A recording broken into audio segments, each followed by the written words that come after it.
Labdien! Esiet sveicināti podkāstā Inovācijas veselībā.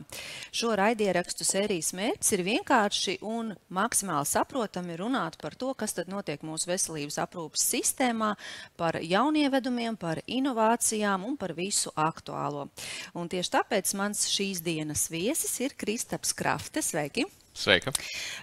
Jūs esat uzņēmējs, jūs esat dažādu projektu autors, no kuriem zināmākais ir Vigo Health un vienlaikus arī digitālās veselības biedrības vadītājs. Vadītājs, precīzi. Jā. Vigo Health projekts, tas ir saistīts ar cilvēku atgūšanos pēc insulta, tātad dažādas programmas, dažādi vingrinājumi, gan fizioterapija, gan audiologopēdija, gan chatbots, prāta vingrinājumi, lai cilvēks var atgriezties normālā dzīvē pēc insulta. Ļoti interesants projekts un noteikti jums ir liela pieredze dažādu šādu projektu virzībā un attīstībā. Kā jūs šobrīd vērtējat inovāciju vidi digitālās veselības jomā? Jā, pilnīgi pareizi. Vigo jau ir jau gandrīz 6 gadi, un tas nozīmē, ka pēdējos 6 gadus esmu tiešām strādājis Latvijā un kronisko slimību jomā. Insults ir viena no, diemžēl, visbiežāk sastopamākajām kroniskajām slimībām, no kur arī ļoti daudz pacientu nomirst katru gadu. Šiem pacientiem nepieciešama rehabilitācija, un tas ir tas, ko sniedzam mēs ar Vigo Health. Bet atbildot uz jautājumu, inovāciju ceļš veselības jomā Latvijā, un es gribētu teikt, arī Eiropā nav vienkārši. Patiesībā tas ir ļoti sarežģīts ceļš. Es to tagad ar savu, jau gan arī 6 gadu pieredzi to varu teikt, un kopā veselības aprūpē man jau ir gan 10 gadu pieredzi, bet iepriekš ārpus Latvijas, Dānijā, Nīderlandē. Bet tātad, runājot par tām inovācijām, mums ir jāskatās, kā tiek veselības sistēmā, pareizāk sakot, kā veselības sistēmā plūst nauda. Tajās nozarēs, kurās nauda plūst pa taisno no cilvēka uz uzņēmumu, inovācijas var veikt diezgan vienkārši. Tajā brīdī, kad nauda plūst no cilvēka, ja pacienta uz veselības aprūpes iestādi, bet tāpat laikā no valsts uz veselības aprūpes iestādi un vēl dažādi citi veidi, tad tas arī inovāciju ceļš paliek ļoti sarežģīts. Un tāpēc es teiktu, ka inovāciju ekosistēmu Latvijā un, kā jau es teicu, Eiropā es vērtēju diezgan vāji. Interesanti, ka tu to pašu saki arī par Eiropu, jo Latvijas iedzīvotājiem ir pierasts domāt, ka Latvijā ir diezgan slikti apstākļi ar veselības aprūpas sistēmu, tīpaši ar inovācijām, bet tu apgalvo, ka arī Eiropā viss nav tik ideāli. Varētu šķist, ka attīstītajās vecajās Rietumē Eiropas valstīs apstākļi ir citādāki. Kā kurā, bet ja mēs mēram tādu vidējo, tad nē, apstākļi ir tomēr diezgan līdzīgi. Eiropas Savienībā gandrīz visas veselības aprūpes sistēmas ir lielākoties apmaksātas caur valsti. Tātad valsts, mēs kā nodokļu maksātāji iemaksājam kaut kādu naudu valstī, kura tad šo naudu lieto, lai apmaksātu veselības aprūpes pakalpojumus. Un tā tas ir lielākoties visur Eiropā un patiesībā lielākoties visur pasaulē. Izņēmums, varbūt lielākais izņēmums ir Amerika, kur lielāko daļu naudas apgroza neatkarīgi apdrošinātāji, kuri tad savukārt ir daudz ieinteresētāki taupīt izmaksas, efektivizēt, inovēt. Un Amerika ir tā vieta, kur inovāciju ceļš veselības aprūpē ir daudz vieglāks nekā Eiropā. Varbūt labie piemēri Eiropā mēs varētu domāt, ka ir Nīderlande, kaut kādā mērā Lielbritānija, varbūt Francija, bet, piemēram, Vācija ir arī diezgan apgrūtinoša vieta priekš veselības aprūpes inovācijām. Bet atgriežoties pie Latvijas, kas tad mums ir, kas mums nav un kas mums pietrūkst inovāciju vidē tieši digitālās veselības jomā? Jā. Es gribētu teikt, ka mums ir daudz, kur augt. Viena no lietām, ko es redzu, kas jau lēnām notiek, ir tāda digitālās veselības ekosistēmas pārvaldība.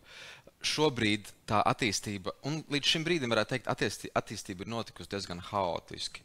Ir radušies dažādi risinājumi, līdzīgi kā Vigo Health, bet arī daudz citu risinājumu veselības aprūpē, kuri ir centušies aizpildīt sistēmas trūkumus, bet tas ir noticis diezgan haotiski. Šobrīd es redzu, ka mums top centralizēta viena iestāde, kura tad bīdīs tos svarīgākos jautājumus, kurus mēs visi, gan inovatori, gan arī pacienti un patiesībā arī veselības aprūpes personāls, gaida, kad sakārtos. Un tad šī centralizētā iestāde, šobrīd es saprotu, ka viņi sauksies Digitālās veselības kompetences centrs, tad būs tā, kas centīsies to attīstību veidot viengabalaināku, nehaotisku. Tā ir noteikti lieta, kur es redzu, ka mēs tuvojamies tai labajai praksei. Bet mums tāpat trūkst ļoti daudz dažādi, varētu tos nosaukt par instrumentiem, bet patiesībā es domāju finansējumu. Un veids, kā finansējums plūst cauri sistēmai, šobrīd neatbalsta inovāciju rašanos un inovāciju turpināšanos. Bet, lai izmainītu to, kā veselības aprūpes pakalpojumi tiek finansēti, tas ir ārkārtīgi izaicinošs darbs, un tas nav 1 gada, tas nav pat varbūt 5 gadu darbs. Tas ir 10 gadu mērķtiecīgs darbs, par ko mēs esam runājuši veselības ministrijā, bet tas ir, mēs pat neesam procesa sākumā, tā kā darāmā vēl ir ļoti daudz.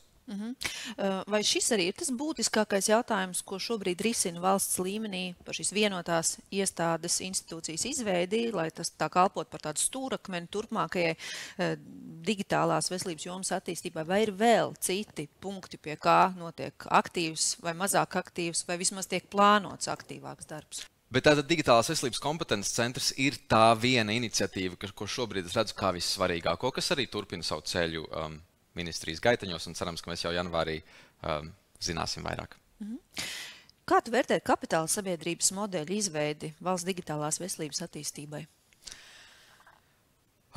Kapitāla sabiedrība vai nē, man kā uzņēmējiem par šo nav tāda konkrēta viedokļa. Cik no tā, ko es esmu sapratis, ka kapitāla sabiedrība ir veids, kurā piesaistīt darbiniekus ar konkurētspējīgu atalgojumu, jo mēs zinām, ka ierēdniecība atalgojums bieži vien nesakrīt ar tirgus vidējo.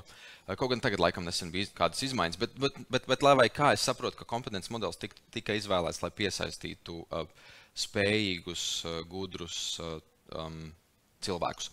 Un, ja tas ir mērķis, tad, manuprāt, tas ir labi, jo mums tiešām ir jāiet lieliem soļiem šajā jomā uz priekšu, un, lai to izdarītu, mums tiešām vajag kompetences projektu vadītājus, spējīgus praktiķus, tādus, kuri saprot veselības aprūpes inovācijas, kuri saprot jaunākos veselības aprūpes standartus. Tā kā darāmā ir ļoti daudz, un kompetences centrs, es domāju, ka ir labs veids, kā to veicināt. Kas ir būtiskākie spēlētāji šobrīd digitālās veselības aprūpes jomā, un kā tie sastrādājas savā starpā?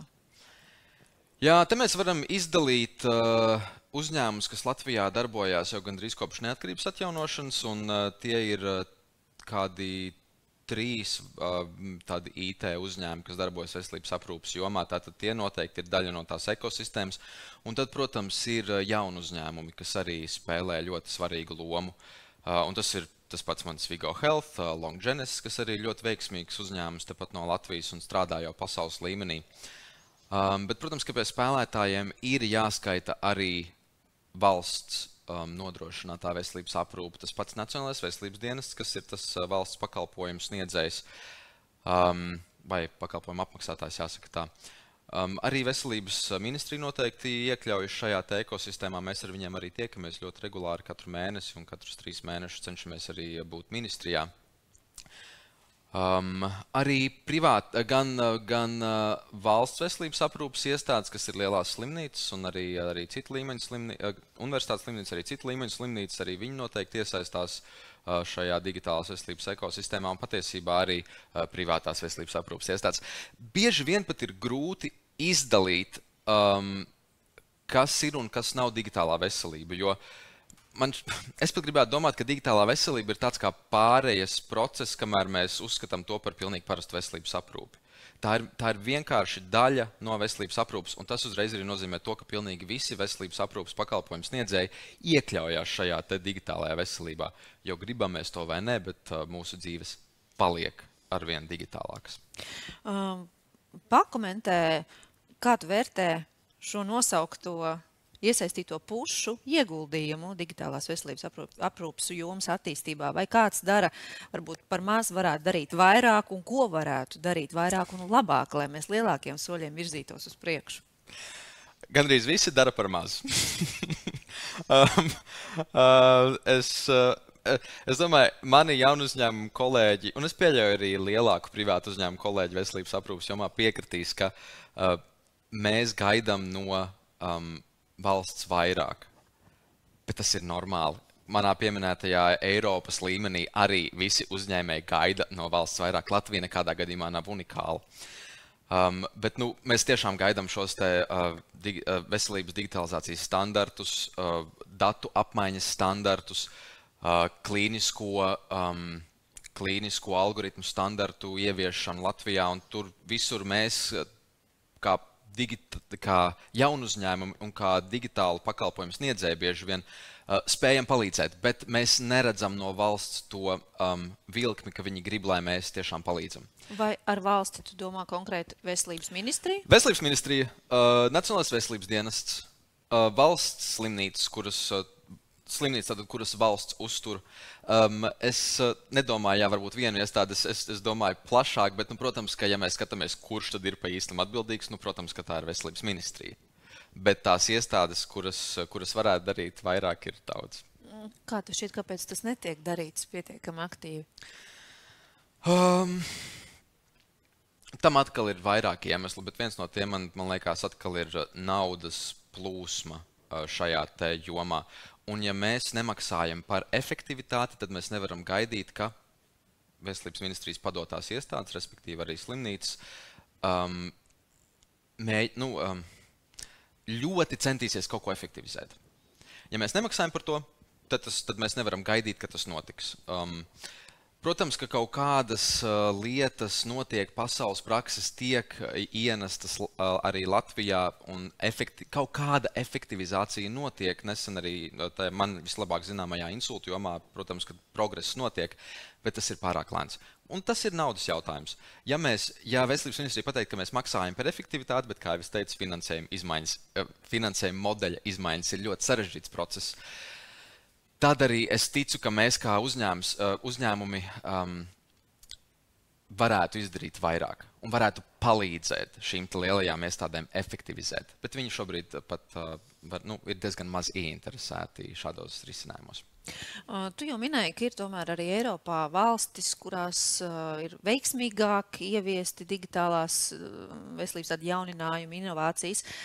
Kuras ārvalstu prakses varētu ņemt vērā un ņemt par piemēru, lai mēs labāk būvētu šo jauno sistēmu Latvijā?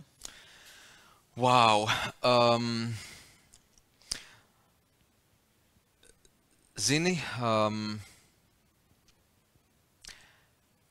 es Latvijas sistēmu šobrīd saprotu samērā labi. Es pazīstu diezgan labi arī Nīderlandes un Dānijas sistēmu, varbūt nedaudz Vācijas.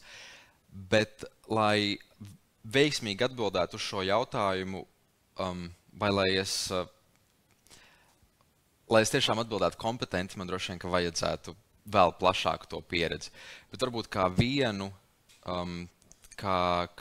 piemēru, bet uz to ja vietā, tad mums ir jānosaka tas vienotais kompetenci centrs, tā viena iestāde, kas tad sistemātiski virzīs ar pilnīgi skaidrām noteiktām prioritātēm attīstību digitālās veselības jomā un arī tāpat laikā visā veselības aprūpas jomā. Tas, man liekas, ir pats galvenais šobrīd, un tā ir arī prakse, ko mēs pārņemsim no valstīm, jāsaka, Rietumē Eiropas, arī Skandināvijas valstīm, kurā šāda iestāde ir. Un tad tas ir tas, ko mēs tagad pārņemam. Tas ir pats sākums. Bet lai dotu vēl kādus piemērus, man droši vien būtu vēl vairāk jāiepazīstas ar to, ko dara citvieta. Un tomēr arī runājot par Latviju, varbūt varam parunāt par pozitīviem piemēriem, kas jau ir ieviesti Latvijā šajā inovāciju jomā, digitālajā veselībā. Jā, noteikti. Mēs nesen redzēju Āra Kasparānu vienu prezentāciju, Āra Kasparāns Nacionālā veselības dienesta vadītājs, kurš rādīja prezentāciju, ka digitalizācijas līmenī veselības aprūpas jomā mēs esam Eiropā kaut kur pa vidu. Tātad mēs neesam ne pašā apakšā, mēs neesam, protams, arī pašā augšā, bet mēs esam kaut kur pa vidu. Un tas, protams, veselības aprūpas jomai, sadzirdot šādu informāciju, mums šķiet, ka, super, tātad šeit tomēr kaut kas notiek. Jo bieži vien liekas, ka progress ir ļoti lēns. Bet tātad kaut kas mums ir noticis un kaut kas notiek pareizi. Bet tie labie piemēri, viens noteikti ir mans pašs uzņēmums Vigo Health. Mēs esam pirmais uzņēmums Baltijā, kurš saņēma veselības... Es sākšu vēlreiz. Viens konkrēts piemērs ir arī mans uzņēmums Vigo Health, kur mēs esam pirmais uzņēmums Baltijā, kas saņēma šo te lietotne kā medicīnas ierīce certifikāciju Eiropas līmenī, Eiropas Savienībā.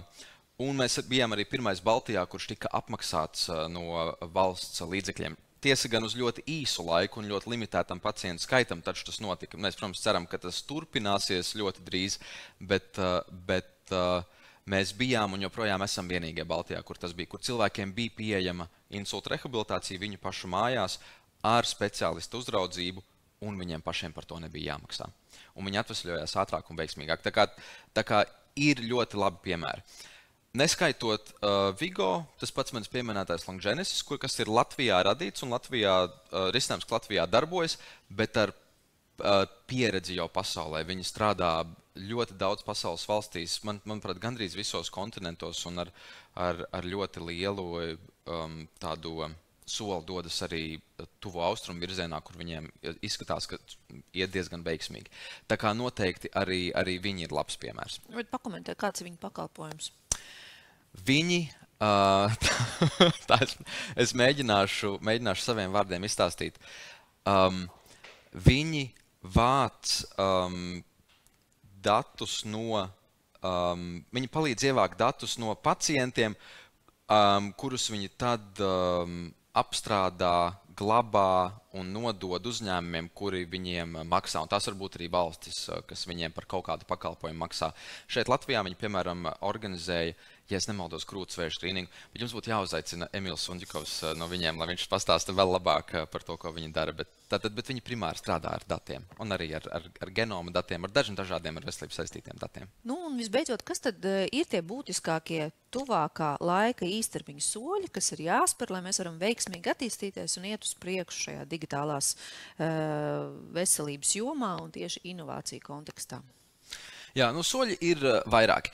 Sāksim jau ar manis pieminēto digitālās veselības stratēģiju. Noteikti jāturpina straujiem soļiem iet uz priekšu, lai mēs to stratēģijā ierakstīto mēs pildam. Tas šobrīd notiek ar daļēju veiksmes pakāpi, bet mēs gribētu, lai tas notiek straujāk. Bet tur noteikti, ka palīdzēs jau arī mans pieminētais digitālās veselības kompetences centrs. Viņi noteikti palīdzēs ar šo stratēģijas izpildi. Tad tas būtu otrais. Trešais ir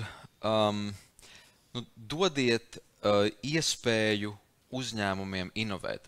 Jo galu galā, kas tad ir tie, kas visbiežāk inovē?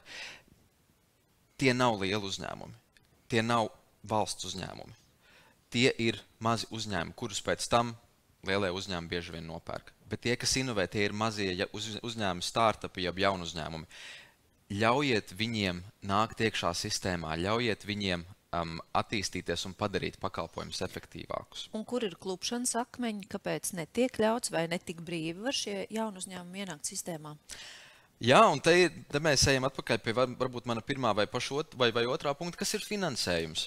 Un tas, kā finansējums plūst cauri sistēmai.